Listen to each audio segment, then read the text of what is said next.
నమస్తే, good morning, welcome to morning edition. నేను Sonia. Morning ఎడిషన్లో ముందుగా హెడ్లైన్ చూద్దాం. నేడు కాంగ్రెస్ లోక్సభ అభ్యర్థుల రెండో జాబితా, ఆశావహుల్లో పెరుగుతున్న టెన్షన్. తెలంగాణ కాంగ్రెస్ లో టికెట్ల రగడ, నగర్ కర్నూలు టికెట్ తనకే కేటాయించాలని సోనియాకు సంపత్ లేఖ. నేడు కడప జిల్లా కాంగ్రెస్ నేతలతో షర్మిల భేటీ, ఎంపీగా పోటీ చేసే అంశంపై క్లారిటీ ఇచ్చే అవకాశం.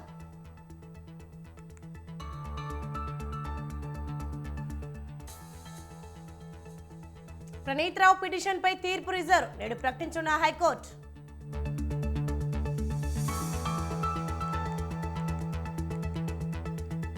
నేడు తెలంగాణలోని పలు జిల్లాల్లో భారీ వర్షాలు, ఎల్లో అలర్ట్ జారీ చేసిన వాతావరణ శాఖ.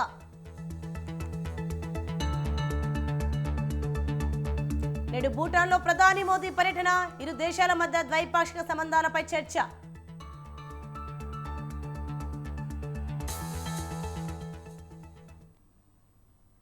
రైట్, ఇక మార్నింగ్ ఎడిషన్ డీటెయిల్స్ చూస్తే హైదరాబాద్ నెక్లెస్ రోడ్ సమీపంలోని మక్తాలో ముగ్గురు మైనర్ బాలురు మిస్సింగ్ ఘటన కలకలం రేపింది. ఇంటి ముందు ఆడుకుంటున్న షేక్ అఫాన్ అనే 8 ఏళ్ల బాలుడు అదృశ్యమయ్యాడు. ఎంత వెతికినా ఆచూకీ దొరకకపోవడంతో తల్లిదండ్రులు నెక్లెస్ రోడ్లోని పోలీస్ స్టేషన్లో ఫిర్యాదు చేశారు. మరో 2 బాలురు కూడా కనిపించడం లేదని వారి తల్లిదండ్రులు పోలీస్ స్టేషన్లో ఫిర్యాదు చేశారు. ఒకే రోజు ముగ్గురు బాలురు అదృశ్యం కావడం ఆందోళన కలిగిస్తోంది. కేసు నమోదు చేసుకున్న పోలీసులు చిన్నారుల కోసం వెతుకుతున్నారు.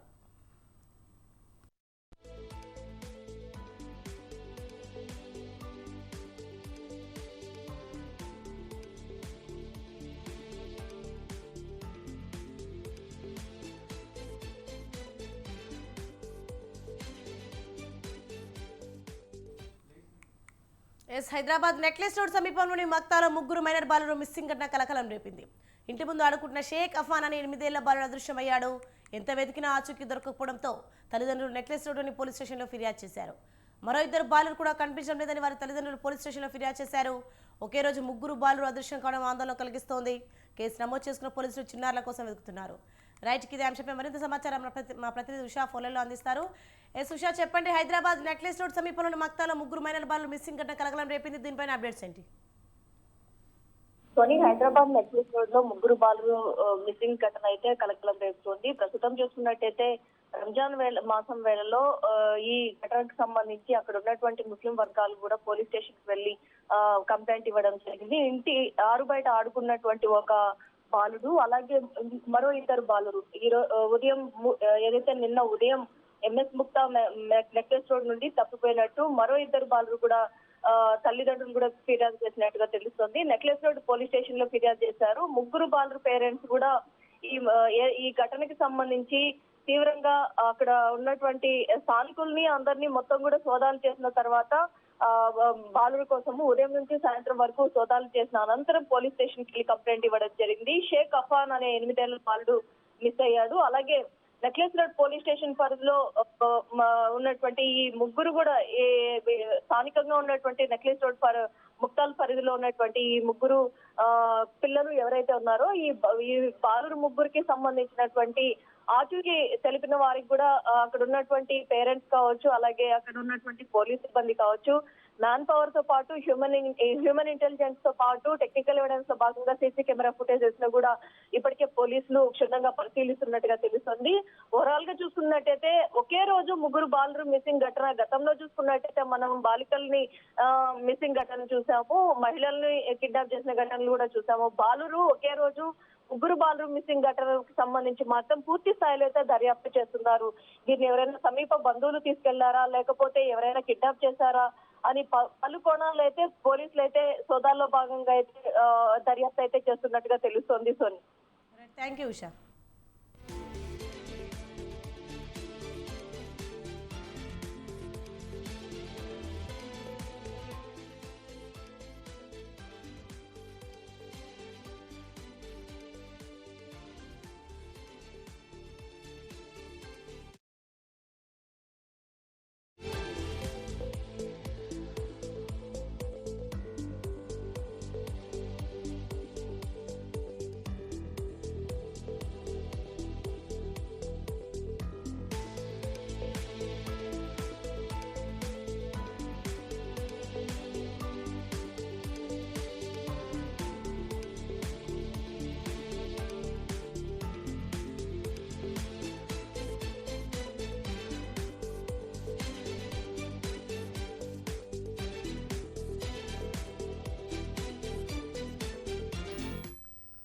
బ్రేకింగ్ న్యూస్ చూస్తున్నాం మనం. తెలంగాణలో సంచలనం సృష్టించిన ప్రజాప్రతినిధుల ఫోన్ ట్యాపింగ్ కేసులో ప్రధాన నిందితుడైన ఎస్ఐబి మాజీ డీఎస్పీ ప్రణీతరావు దాఖలు వేసిన పిటిషన్పై హైకోర్టులో వాదనలు ముగిశాయి. ఇవాళ హైకోర్టు తీర్పు వెలువరించనుంది. నాంపల్లి కోర్టు విధించిన వారం రోజుల పోలీస్ కస్టడీని సవాల్ చేస్తూ హైకోర్టులో లంచ్ మోషన్ పిటిషన్ దాఖలు చేశారు ప్రణీతరావు. ఆయన పిటిషన్ను విచారించిన హైకోర్టు ఇరుపక్షాల వాదనలు విని తీర్పును రిజర్వ్ చేస్తున్నట్లుగా ప్రకటించింది.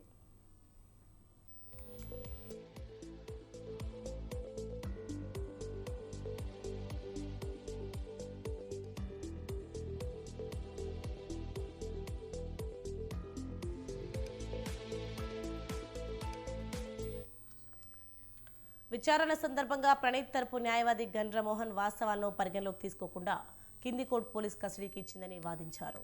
కస్టడీ సమయంలో సుప్రీం మార్గదర్శకాలు పాటించలేదని కోర్టుకు తెలిపారు. దర్యాప్తు అనంతరం పోలీస్ స్టేషన్లో పడుకోవడానికి సరైన సౌకర్యాలు లేవని పిటిషనర్ తరపు న్యాయవాది కోర్టు దృష్టికి తీసుకెళ్లారు. కస్టడీలో భాగంగా రోజు పోలీసులు విచారణ ముగిసిన తర్వాత తనను పోలీస్ స్టేషన్లో కాకుండా జైలుకు తరలించేలా కోరారు. ఇరుపక్షాల వాదనలు విన్న కోర్టు తీర్పును రిజర్వ్ చేసినట్లు ప్రకటించింది. తీర్పును ఇవాళకి వాయిదా వేసింది.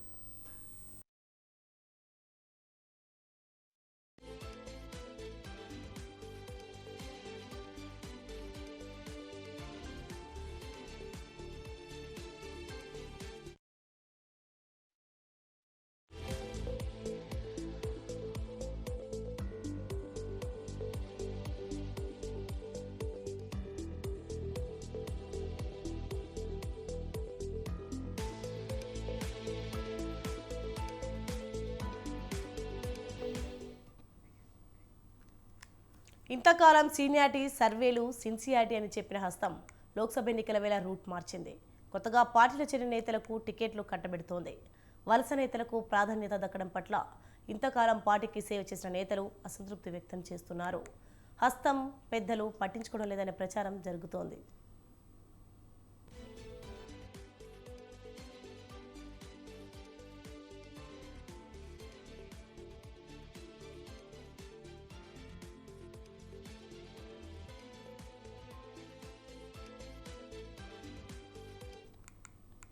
లోక్సభ ఎన్నికల షెడ్యూల్ విడుదల కావడంతో హస్తం పార్టీలో టికెట్ల కేటాయింపు ఊపందుకుంది.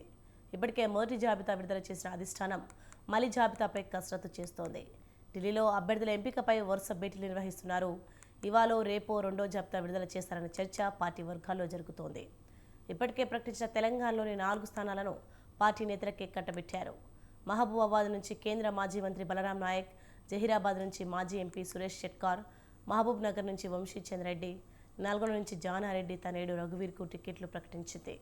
పెద్దపల్లి సీట్ను చెన్నూరు ఎమ్మెల్యే గడ్డం వివేక్ కుమార్ వంశీ, నగర్ కర్నూలు సీట్ను మాజీ ఎంపీ మల్లు రవికి కేటాయించినా ఇంకా ప్రకటన చేయలేదు. నిజామాబాద్ నుంచి ఎమ్మెల్సీ జీవన్ రెడ్డిని బరిలో దించాలని భావిస్తోంది.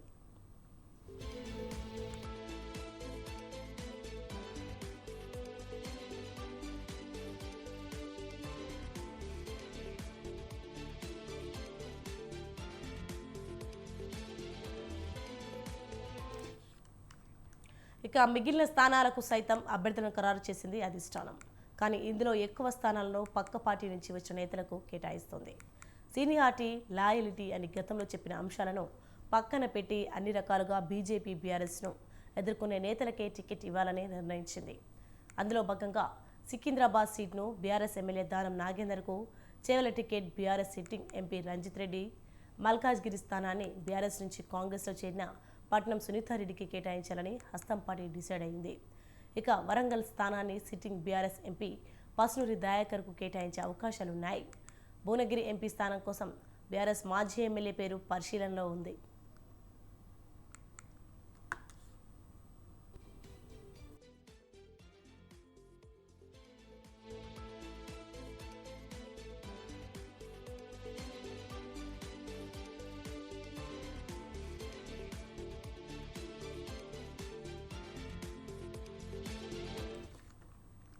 అయితే అధికార పార్టీ కాంగ్రెస్ పక్క పార్టీ నుంచి వచ్చిన నేతలకు ఎందుకు ఎంపీ టికెట్లు ఇస్తుందో ఆ పార్టీ నేతలకే అంతు చిక్కడం లేదు.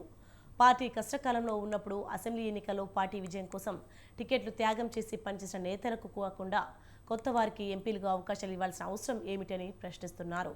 అయితే సునీల్ కొనుగోలు సర్వేలో గెలుపు అవకాశాలు అధికంగా ఉన్న నేతలకే టికెట్లు ఇస్తున్నారని పాత కొత్త అనడం సరికాదంటున్నారు సీనియర్లు. తెలంగాణలో కనీసం 14 స్థానాలను గెలుచుకోవాలంటే కొన్ని సీట్లను వలన వచ్చిన నేతలను కేటాయించడంలో తప్పు లేదంటున్నారు హస్తం పెద్దలు.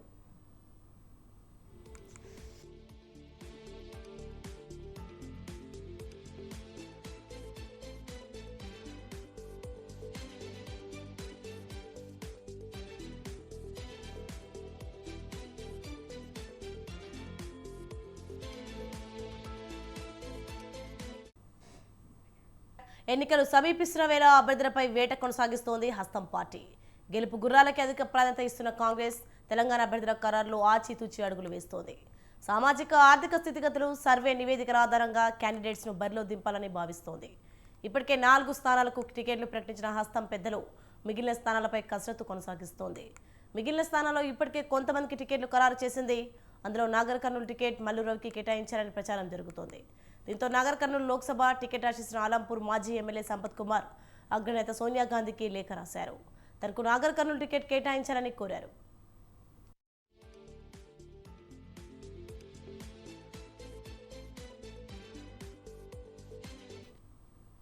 ఖమ్మం నేతలు కొందరు ఏఐసీసీ పెద్దలు కలిసి తప్పుడు నివేదిక అందజేశారని లేఖలో ప్రస్తావించారు సంపత్ కుమార్. లేఖలో మాల మాదిగ అంశాలను సైతం ప్రస్తావించారు. మల్లు రవి నాగర్ కర్నూలు నుంచి గతంలో 4 సార్లు పోటీ చేసి ఓడిపోయారని అన్నారు. మల్లు రవి వలస నేత అంటూ లేఖలో రాశారు. ప్రస్తుతం సోనియా గాంధీకి సంపత్ కుమార్ రాసిన లేఖ కాంగ్రెస్ వర్గాల్లో చర్చనీయాంశమైంది. రైట్, ఇదే అంశంపై మరింత సమాచారం మా బ్యూరో చీఫ్ నరేష్ ఫోన్లో అందిస్తారు. నరేష్, చెప్పండి, ప్రస్తుతం సోనియా గాంధీకి సంపత్ కుమార్ రాసిన లేఖ కాంగ్రెస్ వర్గాల్లో చర్చనీయాంశమైనట్టు చూస్తున్నాం. దీనిపైన అప్డేట్స్ ఏంటి? అలంపూర్ మాజీ ఎమ్మెల్యే ఏఐసిసి సెక్రటరీ సంపత్ రాసిన లేఖ కాంగ్రెస్ పార్టీలో హాట్ టాపిక్ గా మారింది, కలకలం రేపుతోంది. ఎందుకంటే ఇప్పటి వరకు పార్టీకి వ్యతిరేకంగా ఎప్పుడు సంపత్ కుమార్ కలం వినిపించలేదు. మొదటి నుంచి విద్యార్థి నాయకుడి నుంచి అంటే ఎన్ఎస్ఐ నుంచి ఆయన కాంగ్రెస్ పార్టీలో పనిచేస్తూ వస్తున్నారు. పార్టీ కోసం లాయల్ గా పనిచేస్తున్నారు. అందుకే చిన్న వయసులోనే ఆయనకు ఏఐసిసి సెక్రటరీగా అవకాశం కూడా దక్కింది. ఎప్పుడు ఆయన పార్టీ లైన్ లో ఉంటారు. అటువంటి సంపత్ తీవ్ర అసంతృప్తితో రగిలిపోతున్నారు.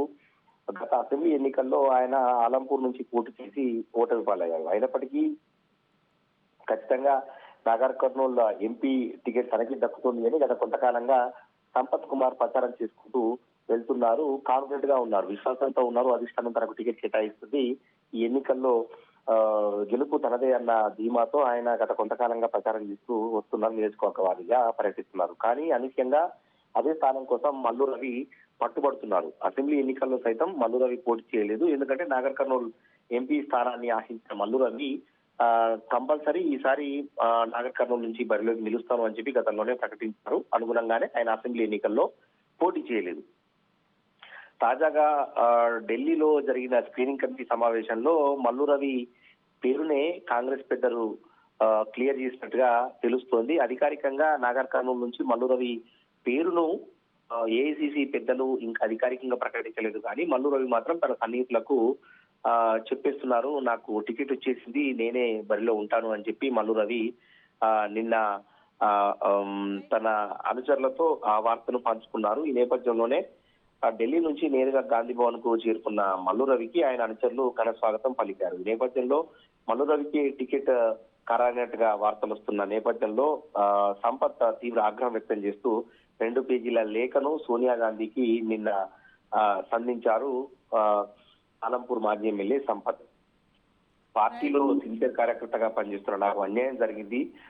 ఖమ్మం పెద్దలు ఏఐసిసి పెద్దలతో చేతులు కలిపి తప్పుడు నివేదికలు సమర్పించి నాకు అవకాశం రాకుండా చేశారు. మల్లు రవి గత 4 ఎన్నికల్లో ఘోర పరాజయం పాలయ్యారు. అటువంటి మల్లు రవికి ఏ రకంగా టికెట్ ఇస్తారు? మల్లు రవి అసలు స్థానికుడే కాదు, కేవలం మల్లు బట్టి విక్రమార్క ఉప ముఖ్యమంత్రిగా వ్యవహరిస్తున్న మల్లు బట్టి విక్రమార్క సతీమణి ఖమ్మం టికెట్ ను ఆశిస్తున్నారు.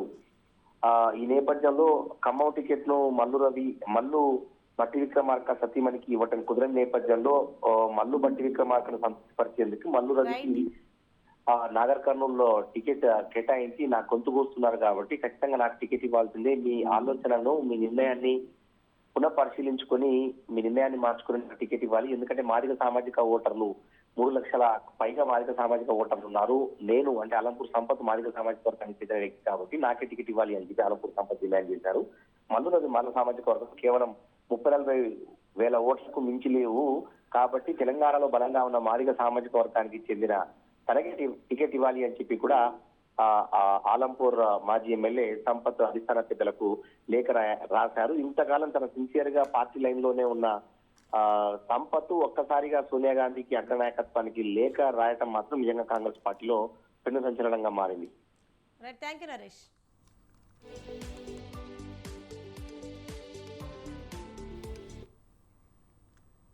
పీసీసీ చీఫ్ బాధ్యతలు తీసుకున్న తర్వాత పార్టీకి పూర్వవైభవం తీసుకొచ్చేందుకు తన వంతు ప్రయత్నం చేస్తున్నారు YS Sharmila.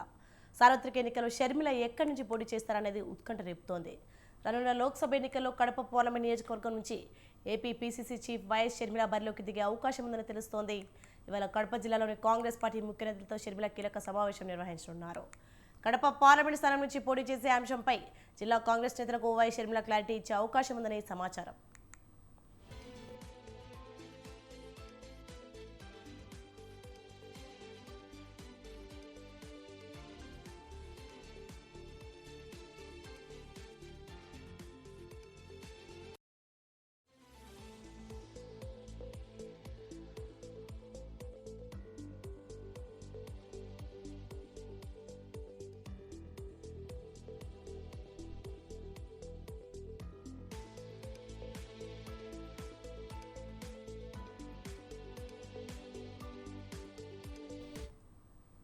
Right, PCC chief బాధ్యతలు తీసుకున్న తర్వాత పార్టీకి పూర్వవైభవం తీసుకొచ్చేందుకు తన వంతు ప్రయత్నం చేస్తున్నారు వైఎస్ షర్మిల. సార్వత్రిక ఎన్నికల్లో షర్మిల ఎక్కడి నుంచి పోటీ చేస్తారనేది ఉత్కంఠ రేపుతోంది. రానున్న లోక్సభ ఎన్నికల్లో కడప పార్లమెంట్ నియోజకవర్గం నుంచి AP PCC chief YS Sharmila బరిలోకి దిగే అవకాశం ఉందని తెలుస్తోంది. ఇవాళ కడప జిల్లాలోని కాంగ్రెస్ పార్టీ ముఖ్య నేతలతో షర్మిల కీలక సమావేశం నిర్వహించనున్నారు. కడప పార్లమెంట్ స్థానం నుంచి పోటీ చేసే అంశంపై జిల్లా కాంగ్రెస్ నేతలకు వైఎస్ షర్మిల క్లారిటీ ఇచ్చే అవకాశం ఉందని సమాచారం. రైట్, ఇదే అంశంపై మరింత సమయం మా ప్రతినిధి శ్రీకాంత్ ఫోన్లో అందిస్తారు. శ్రీకాంత్, చెప్పండి, పీసీసీ చీఫ్ బాధ్యతలు తీసుకున్న తర్వాత పార్టీకి పూర్వవైభవం తీసుకొచ్చేందుకు తన వంతు ప్రయత్నం చేస్తున్నారు వైఎస్ షర్మిల, దీనిపైన అప్డేట్స్ ఏంటి? Thank you. మొత్తాన్ని చూసుకుంటే వైఎస్ షర్మిల మొదటి నుంచి కూడా టీపీసీసీ బాధ్యతలు అయిన తర్వాత కూడా ఇక్కడ ఏపీలో కూడా చాలా చురుగ్గా కూడా అందరినీ సీనియర్ నాయకులు అయితే ఎవరైతే ఉన్నారో వాళ్ళు కలుపుకొని పోయే పరిస్థితి అయితే స్పష్టంగా కనిపిస్తుంది. ఈ మధ్యనే వాళ్ళ సొంత చిన్నాన్న వివేక హత్య కేసు నిందితులను కూడా జగన్ కాపాడుతున్నారని కూడా విమర్శలు చేసిన పరిస్థితి. ఈ నేపథ్యంలో కడప నుంచి కూడా పోటీ చేయాలని చెప్పేసి కూడా ఇటు కాంగ్రెస్ అధిష్టానం నుంచి కూడా ఒత్తిడి ఉండడంతో ఈ ఎంపీ అవినాష్ రెడ్డి పైన కూడా పోటీ చేయాలని కూడా షర్మిల కూడా నిర్ణయించుకున్నట్టు తెలుస్తుంది. ఈ నేపథ్యంలో కడప జిల్లా ముఖ్య నేతలతో కూడా షర్మిల సమావేశమై ఖచ్చితంగా తను ఎక్కడి నుంచి పోటీ చేయాలా ఏమనే దానిపై కూడా స్పష్టత వచ్చే అవకాశం ఉంది. కాంగ్రెస్ అధిష్టానం అయితే ఖచ్చితంగా కడప ఎంపీ స్థానం నుంచి కూడా షర్మిల పోటీ చేయాలని చెప్పేసి కూడా కోరుతున్నట్టు తెలుస్తుంది. నిజంగా కడప ఎంపీ స్థానం నుంచి పోటీ చేస్తారా లేదా పులివెందుల నుంచి షర్మిల ఎమ్మెల్యే బరిలో ఉంటారా అనేది కూడా ఈ జిల్లా ముఖ్య నేతల సమావేశంలో కూడా తెలియవచ్చే అవకాశం అయితే స్పష్టంగా కనిపిస్తుంది. మొత్తాన్ని చూసుకుంటే ఈ ఎన్నికల్లో వాళ్ళ ఇంట్లో సీఎం జగన్ ఇంట్లోనే కూడా షర్మిల కూడా వారిపై నిలబడ్డము, ఒక వాళ్ళ ఇంట్లో ఏమవుతుందన్న పరిస్థితి కూడా ఈ జనాలు కూడా ఉత్కంఠ నెలకొన్న పరిస్థితి అయితే ఉంది. మొత్తానికి చూసుకుంటే ఇటు షర్మిల కానీ సౌభాగ్యమ్మ, ఈ వివేక కూతురు సునీత, వివేక అల్లుడు రాజశేఖర రెడ్డి మొత్తం అందరూ కూడా వివేక హత్య కేసు నిందితులను పట్టుకోలేదు జగన్ అని చెప్పేసి కూడా విమర్శలు చేసి ఇటీవల ఆత్మీయ సమావేశం కూడా నిర్వహించిన నేపథ్యంలో ఇటు వైఎస్ వివేక సతీమణి సౌభాగ్యం కూడా ఎక్కడి నుంచి పోటీ చేస్తారు, ఏ పార్టీ నుంచి పోటీ చేస్తారు అనే సందిగ్ధత ఉంది. ఇటు షర్మిల కూడా ముఖ్య అంశాలతో కూడా సమావేశమై ఎక్కడి నుంచి పోటీ చేస్తారనే దానిపై కూడా దిశానిర్దేశం చేసే పరిస్థితి అయితే ప్రస్తుతం ఉంది.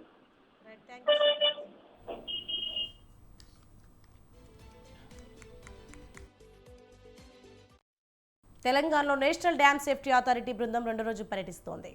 మేడిగడ్డతో పాటు అన్నారం, సుందిల్లా బరాజులలోని సమస్యలను గుర్తించి పునరుద్ధరణ చర్యలను సిఫారసులు చేసేందుకు నియమించిన ఎన్డీఎస్ఏ నిపుణుల కమిటీ క్షేత్రస్థాయిలో విచారిస్తోంది. చంద్రశేఖర్ అయ్యర్ నేతృత్వంలో 6 సభ్యులతో కూడిన ఈ కమిటీ నిన్న రాష్ట్ర ఇరిగేషన్ అధికారులతో సమావేశమైంది. జలసౌధలో irrigation, ENC, project planning, hydrology, investigation అధికారులతో పాటు 3 బరాజులను సంబంధించిన అధికారులు, డిపిఆర్లు తయారు చేసిన అధికారులు, సిడిఓ అధికారులతో సాయంత్రం 7:30 గంటల వరకు సమావేశమైంది. ఈ భేటీలో వారి నుంచి పలు వివరాలను సేకరించడంతో పాటు పూర్వ ఈఎన్సీలు మురళీధర్, నల్లా వెంకటేశ్వరను కూడా విచారించింది.